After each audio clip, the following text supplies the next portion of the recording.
कोकणच्या संस्कृतीत वाडवळ किंवा वाडवाळ ही केवळ एक प्रथा नसून ती ग्रामरक्षण आणि सामाजिक एकतेची एक अत्यंत प्राचीन व्यवस्था आहे। कोकणी लोकजीवनात राखण आणि लोपाचार या संकल्पनांना अनन्यसाधारण महत्त्व आहे। त्यातीलच एक महत्त्वाचा घटक म्हणजे वाडवाळ।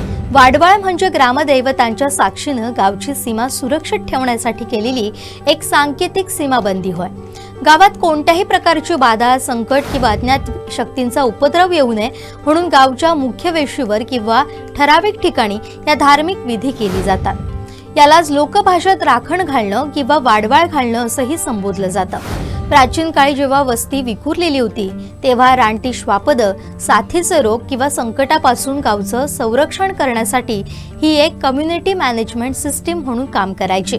थोडक्यात सांगायचं तर वाडवाळ घालणं म्हणजे केवळ एक पूजाविधी नसून गावाला शिस्त, सुरक्षा आणि एकात्मतेच्या सूत्रामध्ये बांधून ठेवण्याचं एक कोकणी तंत्र आहे। आजच्या आधुनिक काळातही अनेक गावात ही परंपरा तितक्याच श्रद्धेने जपली जाते।